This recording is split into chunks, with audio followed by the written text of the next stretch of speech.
So the very first Nordcry character is going to be coming out, and with most of her details revealed, let's look into my very first impressions of Ineffa. Hello there, Flip here, and today we're going to be talking about the robot maid who really reminds me of Tama from Gintama, Peak Show, and breaking down her kit and looking into potential applications for her to give a brief meta-analysis on how strong she's looking to be. But before we do that, as always, if at any point during the video you're entertained or informed, make sure to drop a like and even consider subscribing, as I talk on various topics regarding Genshin's meta and I'll try to keep you updated. Shout out to all my lovely channel members, I really appreciate your support, it means the world to me. And also, so right now Skirk and Shenhe are currently on the banner, so if you'd like to cut down on the costs while going for them, then I would like to announce the sponsor for today's video, LD Shop. LD Shop is a very safe and reliable top-up site that allows you to get Primo Gems at a great deal starting from 15% off, while keeping your data safe. As for transactions, you only need to type in your UID and region, as you can see me doing here. Just needed to quickly refresh my welkin, and as you can see it's here. And make sure to use my link, as that way you'll receive an extra 15% off coupon, as well as a 5% off coupon which can save you up to $50. LD Shop goes through official channels as well, meaning that you won't lose any of the in-game benefits like first-time top-up bonuses, so no need to worry. And additionally, because LD Shop is so great, users who spend over $80 will receive a VIP membership which rewards you with free welcome moons.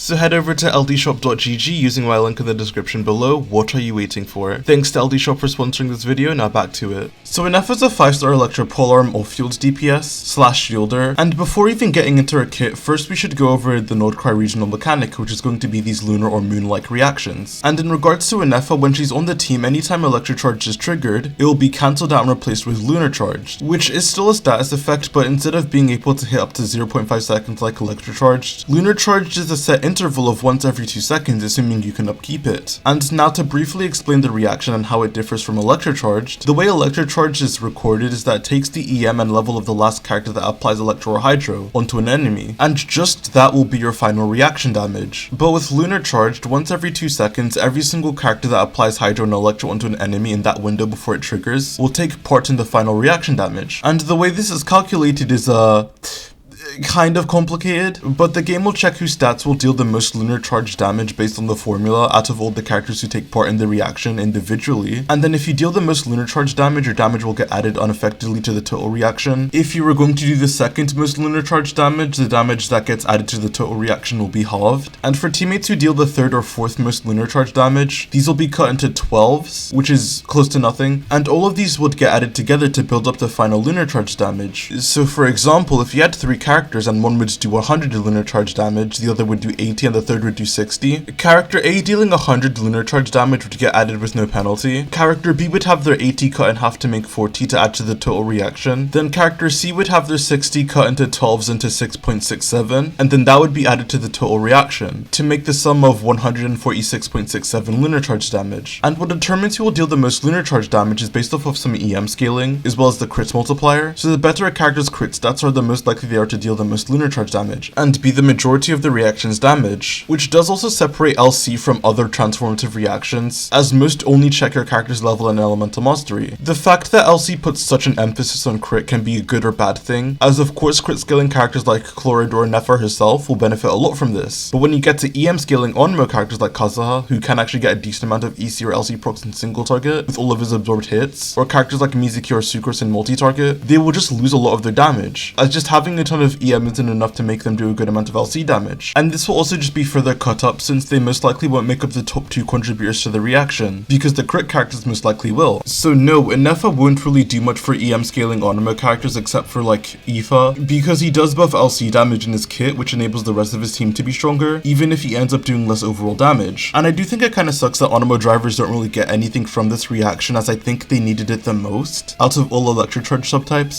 But that is just the reaction. Let's cover Ineffa's actual kit, starting with her elemental skill. Our robot maid will do an instance of AoE electro damage while summoning a shield, and her shield can range from mediocre to pretty good depending on if you want to build around her energy requirements or not, but either way, even on its weaker side, it's still more than enough to get by. And additionally, Ineffa will also summon her instance Brigitte that will deal AoE electro damage once every 2 seconds. Pretty simple elemental skill. Her burst is also equally as simple, with it just doing a strong AoE hit and being able to resummon Brigitte. So So happy that all of the details went into how complicated the lunar charge reaction is, and not overly complicated kits that in practice all you have to do is press the skill and burst button. I was genuinely surprised that Ineffa wasn't just a 4-star because of how straightforward her kit is. Now for passive talents, her Ascension 1 makes it so that when Elsie is on an enemy and Brigitte attacks, an 80% motion value attack will come out that will be considered lunar charge damage. And why this passive is significant is because Elsie is a transformative reaction, so this type of damage will ignore defense completely, making it stronger than other non-transformative attacks.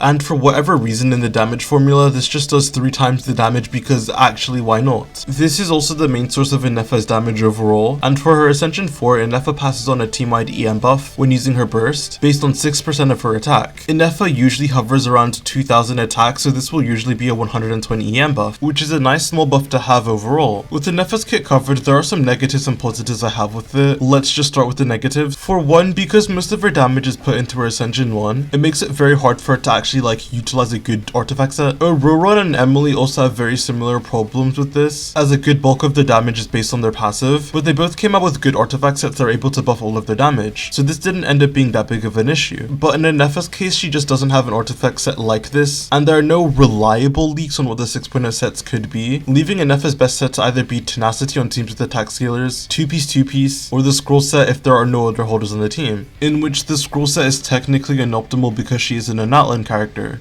But as I said before, hopefully this is an issue that gets solved in Nodcry. The next issue with Ineffa that will hopefully also get solved in Nodcry is that as of right now, her team options are kind of mid. Ineffa's best use case is currently in the Nouvelette's team, where I do think she's the best option for Nouvelette, as she's an AoE damage dealer and you can get very comparable if not better results than Escoffier, depending on your assumptions. I calculated the team using Ineffa on the scroll set and doing 2 easy rotation, which should be possible, in which I'm getting her as the highest DPS Nouvelette's team while not griefing Nouvelette's AoE or C1 like Escoffier does. But besides that, she's an upgrade to Clorin's EC teams, which still end up being a lot worse than her Overload teams. She makes Overvape a decent amount better, especially with her doing a good amount of personal damage and buffing EM of your Pyro on field DPS. But again, it's not really worth pulling her just for this, as it's still inferior to what most other Pyro carries can build, which is mostly just Chevreuse or Melt stuff. She is an upgrade to Aoife's driving teams, but even then Aoife teams are already just not that great. And because there aren't really that many good Electro sustains, you can just use her as a slot in Chevreuse teams, and completely ignoring Lunar Charge or her passive. And honestly, I am happy that Ineffa isn't really this groundbreaking character because we've had a ton of those in Natlan already. It's just that in terms of an actual meta recommendation, Ineffa wouldn't really be the highest for me, as I don't think she justifies the pull enough as a limited 5-star. She feels a lot closer to Chiori or Emily than Escoffier for me, and again that is okay, because Ineffa really isn't a bad character, but she's more so on the flexibility side of things than the pure meta strength. To move into some positives of Ineffa, however, her off-field damage, especially with the fact that she doesn't have a good artifact set, as of right now is pretty nuts, and this is on top of the fact that she's a shielder, and helps to block out damage as well as giving you interruption resistance. And like with Emily, she doesn't really have strong team restrictions, besides just needing a character to trigger the reaction to get her kit working, so she has a ton of team options readily available, which combined with her damage, using Ineffa with Farina or Yolande can pretty much just wheelchair a ton of characters. If you just have the Electra plus Hydro combination in your team, pretty much almost 100% of the time Ineffa will be your best bet, whether that is to complement your Taser carry like I showed with Chlorine for Onimo drivers, Overvape teams, hell even on Hyperbloom teams she just offers more than a character like Kuki, so she should also be a minor upgrade there, even though she isn't necessarily built for it.